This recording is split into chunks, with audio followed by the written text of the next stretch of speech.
Click on that. I know. I will take the cleaning better. I know I myself. Yeah, and I like this because they're the technology to bring this up to you. No, and people have other things to do other than sit and play on the website. I'm not. That's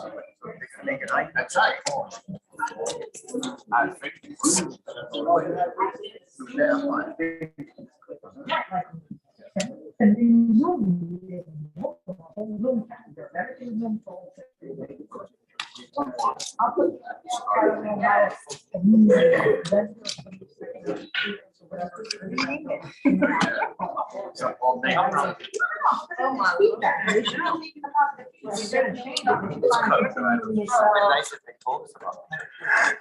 I know they had mentioned that the first one. That website. I know. It's I'm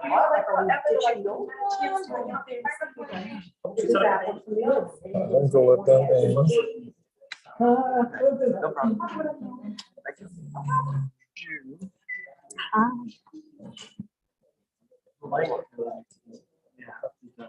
Because it seems to go into that building next door. Okay.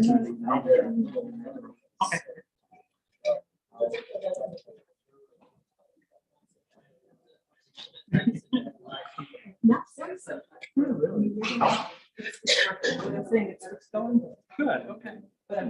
Now, they love saying. No. See you later. Okay.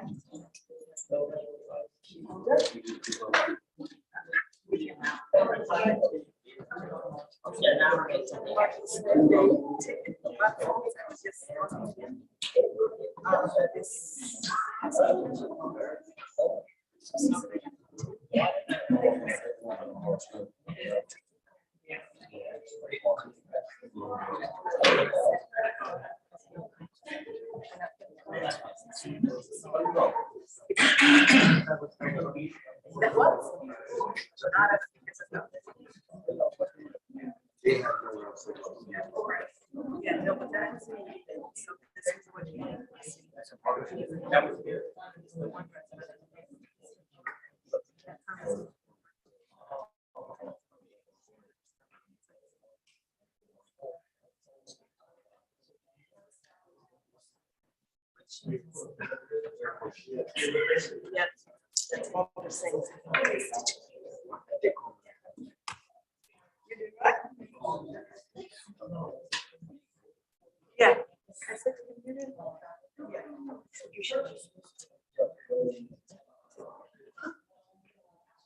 So, right?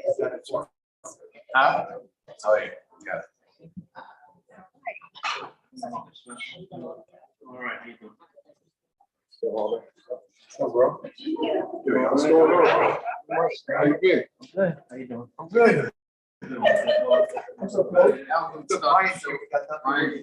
Let's go.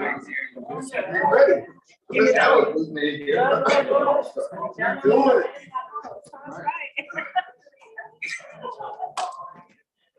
We still in discussion. That's What's up? Okay, man. Pretty good. That's what we have been at, right?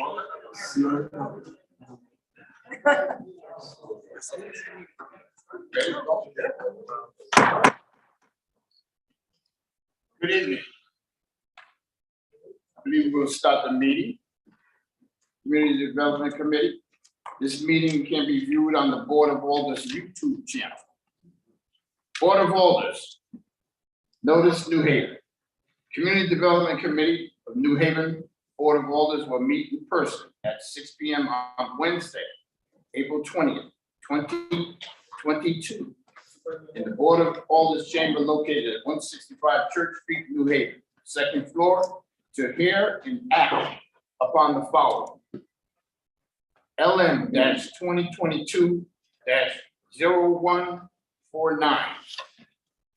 Order of the Board of Alders of the City of New Haven authorizing the City of New Haven to apply for, act as pass-through for, and accept the grant in an amount not to exceed $550,000 from the State of Connecticut Office of Policy and Management for the purposes of rehabilitation of 333 Valley Street. 2. LM 2022 0150.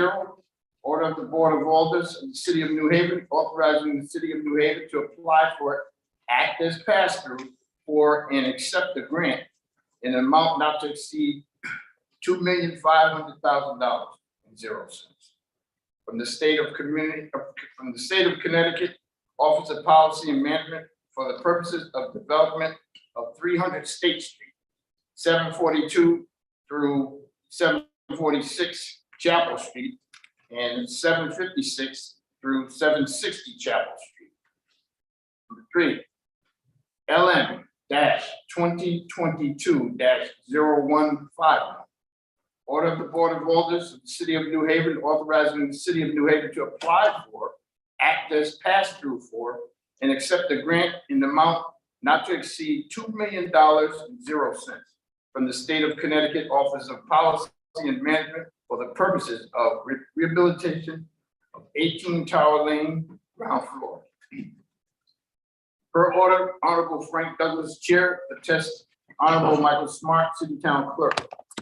But any accessibility related accommodations, please contact 203-946-7651 or 203-946-8582. At this time, I will introduce the members of the committee, starting with my vice chair. Alder Carmen Rodriguez, Ward 6. Alder DeCola, Ward 18. Alder Brian Wingate, Ward 29, Beaver Hills. Alder Alex Guzman, Ward 1. Thank you. So at this time, I don't believe we really need any notes, and comments. I don't, if there's any public testimony, we'll limit it to like 4 minutes. Just don't go overboard with it, please. Now, at this time, I'd like to honor and welcome Alder Honda Smith from Ward 30. So if there's anyone here, oh, thank you. On the first item, please come forward. State your name and address for the record, please. No, that's just recording. Please speak loud. Use your outside voice, please. Hi, Kathy Schroeder, Deputy Director at LCI, 170 Borman Road, East Haven, Connecticut. Welcome. Dr. Carolyn Kinder, went to Springside Avenue, I'm Executive Director of the 333 Dallas Street. Dr. Melinda Conderi, 9 Maple Crest Lane, Hampton, Connecticut. I have a program at the center. Sherelle Merritt, Board of Ed educator, and I will be teaching some of the programs at Valley Street. Good evening. Floor Thank you is for yours. having us. I am here in reference to the pass-through agreement with the state of Connecticut for the $550,000 of bond funding from the state of Connecticut. 33 Valley, the intergenerational, through their state rep, applied for approved in December 2021. Part of that approval was that the money was passed through the city of New Haven to the organization. We're here for approval to accept that and to have it as a pass through to the city, to the organization. I have the organization here to tell you a little bit about what they're going to be doing at the center. The money will be used for building out the center for the programs.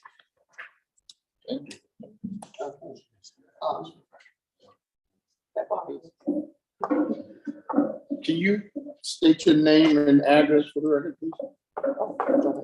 Sherelle Merritt, 83 Curtis Drive, New Haven. Okay, Jerry. Okay, part of my task for tonight is to give a little overview. You can use that microphone. Okay, thank you. Thank Part of my task tonight is to give an overview of the center, 333 Valley Street and Intergeneration Organization, Inc. But first, I would like very much, because so many people have contributed to the effort of the center, I would like to just say on behalf of the 4,700 residents of Ward 30, the area known as West Hills, of which I am a member of. I live in West Hills. Would like to thank the Board of Alders and also especially our alder person, Honda Smith. I also would like to thank Dr. Melinda Conderi and Sherelle Merritt for assisting with me tonight in explaining to you about the center. And I have three young people who are at the center every day helping out. And they're I would like to acknowledge our ambassador that's in the house, Jordan Cunningham, Sherelle Merritt, who assists, and also we call him Farmer, but his name is Marquise Reed. So I would like to acknowledge those people because they are excellent help at the center and they're there every day. Well, a couple of years ago, 2 years ago, Alta Honda Smith, when she said that if she got elected as one of the alders, that she was going to open up the shack. That's what the 33 Dallas Street is called in the time. And that's what she did. She did what she promised to do. And she did it because in West Hills, crime rates were high, a lot of violence, drug, homelessness, sex trafficking, and those issues exist. And they were a real challenge to the community. Also, on top of all of that, we had the virus, COVID-19 came in. And so it left a lot of the citizens in our ward without jobs, sick, and some people died. So those were extraordinary challenges for the ward. But all the person says, no, we're going to take this on and we're going to take this on as a community. So the community joined hands and together painted up 333 Dallas Street, dumped out trash, did whatever we needed to do in order to get the building functional. And that's exactly what we did. Now we have about 500 people coming through that building every month. They're coming into our activity room with not only the youth, but we use the intergenerational approach. And we have adults, we have families, and they come through and they feel safe because the center provides a safe haven for them to come in and do what they would do. And a lot of people said, they were lonely. They said that this center, we can talk, we can do some things together, we can be a community. And it was like a collaborative effort. And it really does feel like a sense of family, a sense of community. Our place is a safe place for everyone to come in and join hands with us. The community did buy in, as you can see that I said over 500 people come every month. And they come and they assume responsibilities for the various tasks. Some of the people come in if we have to paint or do anything that they're willing to do it to help us out. So the community center is a very needed thing. I lived in West Hills for 45 years and I have never seen such action. I really haven't. And it's a good feeling to know that something is happening for the citizens. And I think that this grant from the state will help us work a whole lot of things out. And I pray that we do okay. On our team too is Sherelle Merritt, and she'll tell you something about herself and the programs. Thank you. Thank you. Good evening again. It's such a pleasure to be here to share with you some of the programs that will be happening and are already taking place at the Shack. And these programs are very valuable and viable because one of the things that Alder Honda Smith did when she opened the Shack was she went out and she canvassed the community. She looked, she talked with people about what they felt they needed, what would be helpful to them, what type of support they would need. And together we came up with programs that we feel will enhance the community at large.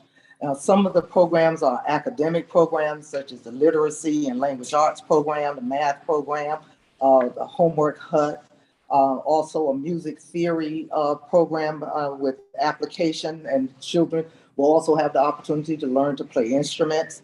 One-on-one tutorial, youth and adults, life skills, teaching families, learning the essential life and family living skills, such as lifestyle choices and hygiene and healthy meal preparation and cleaning and et cetera. And then there are social activities such as the Boost program, which is a no bullying campaign that will be created by the youth in the community, and they will launch it in the community themselves. And this is very, very much needed today because our children are now getting back to in-person learning and more socialization. And when you have our youth socializing, you're of course going to have those bullies show up. So we're launching a program to help combat bullying in the community. Also, there's going to be a chess club to develop thinking skills, critical thinking skills. The Shack Game Room, which is a real highlight of the program, and many of the people who come for other programs or stop by and visit the game room and come in and socialize, and they, as Dr. Kinder said, they feel safe in this place. There's going to be a mediation garden for healing, a music studio, a computer program, coding, robotics, a youth attorney program where children can talk about and explore various aspects of law.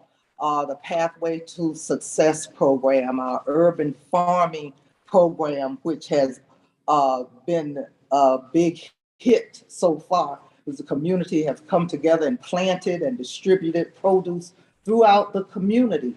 And this is teaching many, many life skills and social skills in the community, as we're also supporting people in a time of need, during a time that people have lost jobs and people are not able to buy food as they did before, as they used to. So these products and produce that were distributed through the community was a real support and help to the community.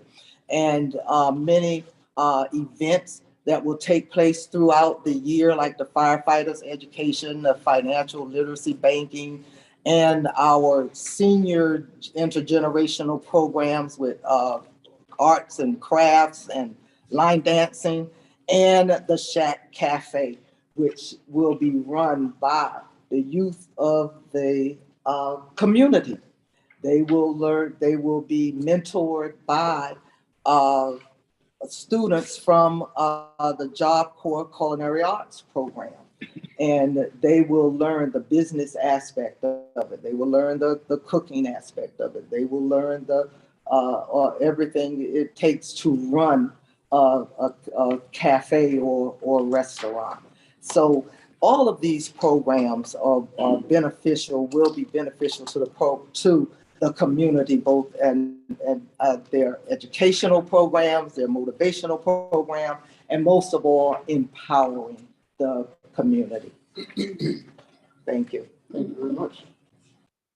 And then the next person on our team would be Dr. Melinda Conderi, who's doing a program right now at the shed. So let me tell you just a little about myself. I recently retired from New Haven Public Schools as an administrator. I taught in New Haven for about 38 years. I began teaching English, drama, and journalism, and retired as an administrator. My purpose for being here this evening is in support of Dr. Kim Kinder, who is a fellow administrator in New Haven Public Schools, and to support Honda, who I knew as a student at Hill House when I taught there. I remember Honda as a tenacious teenager, and I am so proud to see that she has used her tenacity to galvanize her community and become a pillar of her community. So I would like, and I have decided to work with her. I have a lot of grandchildren now since I retired in 4 years. And I really wanted to give my time to them. But because I took a tour through the facility, met with Honda and her board and the community members there, I bumped into a number of students that I taught and knew from Sheridan and Jackie Robinson, and Wexler and other schools. I felt compelled to give back as well. So for the past few Saturdays, I think I started in February, I said I would give 2 hours a month, but it's been every Saturday since February. And I enjoy getting up on that Saturday morning and coming into the shack to work with students. And what I do is to provide circle reading with children. And the purpose is to develop their critical thinking skills around hot topics such as crime and violence and historical events and bullying and issues that they have problems with in school, having friends, not having friends, fighting with their parents. So the books that we are reading always bring up topics that concern children and can help them become better decision makers. So I'm here for the community, I'm here for the shack, I'm here for Hans and Dr. Kinder, and I really want to see this program succeed. That's all I have. Do you have any questions? Would you like to speak? That's all I have. Do you all have any questions? We can take some questions in reference to how the pass-through works. So, referring to the committee, are there any questions? I have a bunch of comments. I don't have any questions. Comments are good. You know, real questions. I think it seemed like it's a blanket. There's a blanket of wonderful programming and opportunity for the city of New Haven and Ward 30. And I've grown to love my colleague from Ward 30 as well, like everyone else in the room. She's doing a wonderful job over there. And I just think that this is a wonderful program. Thank you. And thank you for your service. Coming back home. Thank you. Any other questions or comments from the committee? Thank you, Mr. Chairman. So I too am excited to hear everything that you all are doing. As I read all this a couple of days ago and refreshed myself, it's you guys are connecting community, which is important. That's what I'm hearing. That's what we're seeing. And offering services for healthy growth to seniors and families is vital for the community. Yes. And so this is what I'm feeling when I hear you all and your energy comes through. And so not only for the older of Ward 30, but for yourselves, much applause for what you're doing, because this is what city is. When we come together and we build together, this is what we have at the table today. So thank you all. And your young folks, your ambassadors and everybody else in the room. Thank you, because that's what we need. Thank you, Mr. Chair. Anyone else? Yeah, thank you, Mr. Chair. I'll just like to echo what my colleagues on the committee have said. I think it's really excellent that you all, your team, and your staff are all taking an intergenerational approach. I think that's what I like to hear, because it's really important. Our seniors know a lot about the history of our communities, especially I imagine in Ward 30. And I think it's always important and always really great to see when we can mix senior programming and youth programming together. And this is what this project is set out to do. And also using the expertise of individuals like yourselves and other folks who have experience working with children, working with youth, and contributing to this project. So I wanted to echo that and give my thanks as well. Thank you. Thank you, Mr. Chair. Thank you. Anyone else? So my comments are basically the same as my colleagues. Congratulations, Alder Honda Smith. You hit the mark. You hit the mark. And it shows on both sides, seniors, the integration, and the young folks. And this is what we need in our city. You know, you've inspired me to make some moves in my ward. So thank you. So just want to know any more comments or concerns. We thank you all for coming. Thank you. Thank you. Testify. Thank you very much. Thank you.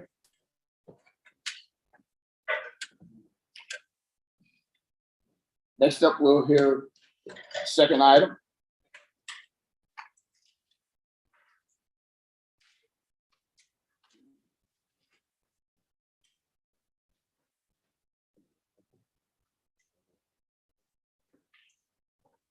She's back. Okay. We're on behalf of 300 State Street. Yes, hi, my name is Leanne Hanfield. I'm with Beacon Communities. I'm their Director of Development. And my address is 2 Center Plaza, Boston, Massachusetts. Kathy Schroeder, Deputy Director LCI, 170 Borman Road, East Haven, Connecticut. Before you, thank you again for having me.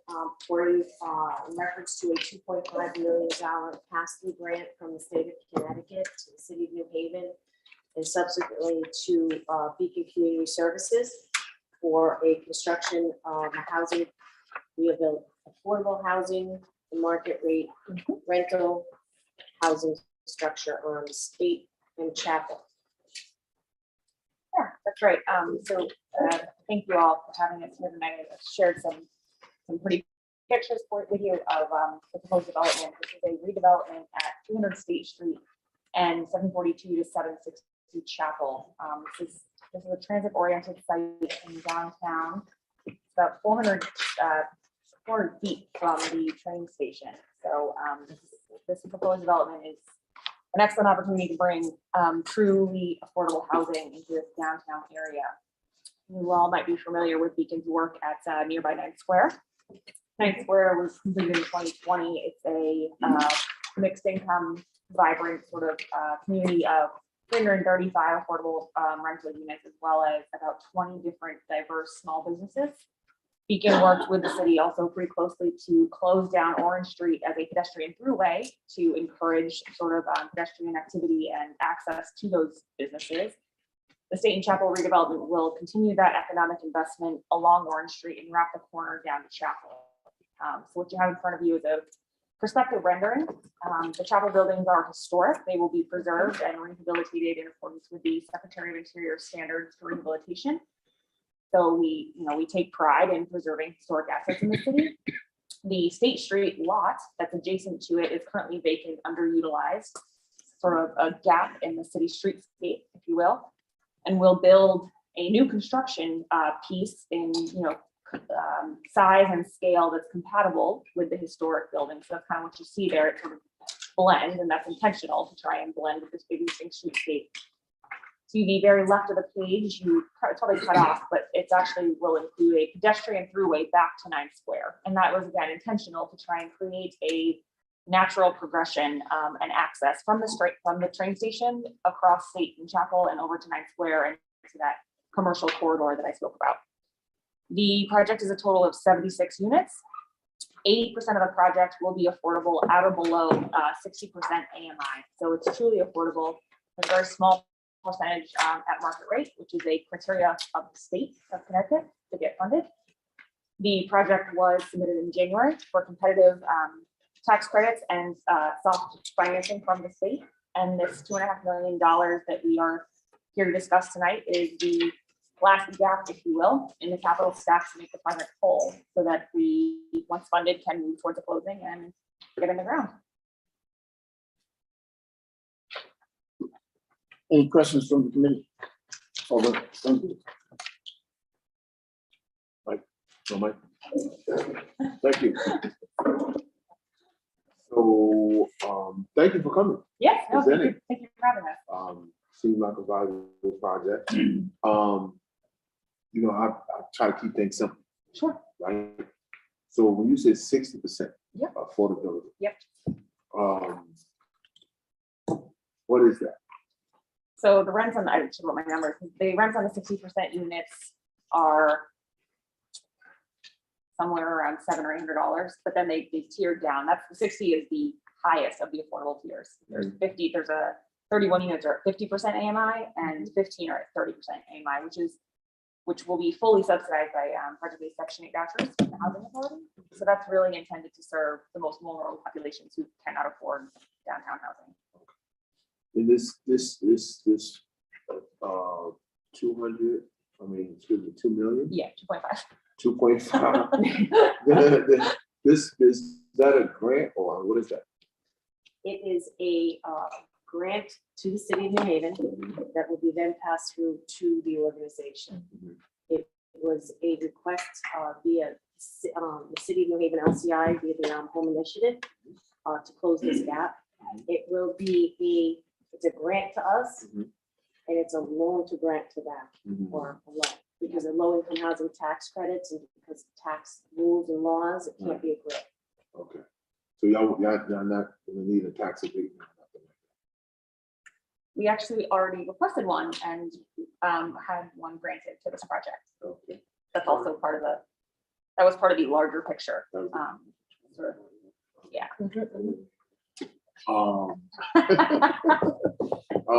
So is there money matching in any form for the city of New Haven? No. We're just here to pass it through. Okay. And once I pass it through, it will have SCD, all of our requirements. Once it comes through the city, it comes out with all of our requirements as well. I'm good. Any other questions? Well, comment. All that? Thank you, Mr. Chair. So one of the things when we were having the meetings regarding tax abatement, there was a big push from our colleagues on the board to ensure that we had residents from New Haven. It was not going to be where it was going to be for folks that were just passing through, whether they were students that weren't, you know, in the area. I'm quite sure you remember that long, hearty conversation that we were all in.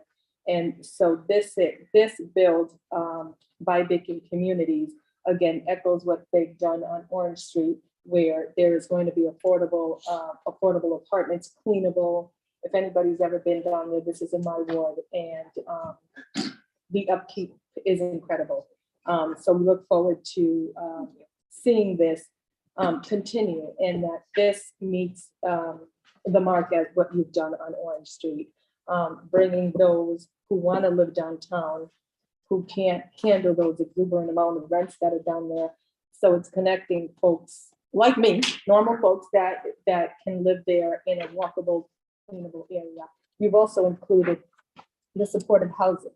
Yes. And so you're on board with that. So thank you for that as well. Yes. Thank you, Mr. Chairman. Anyone else?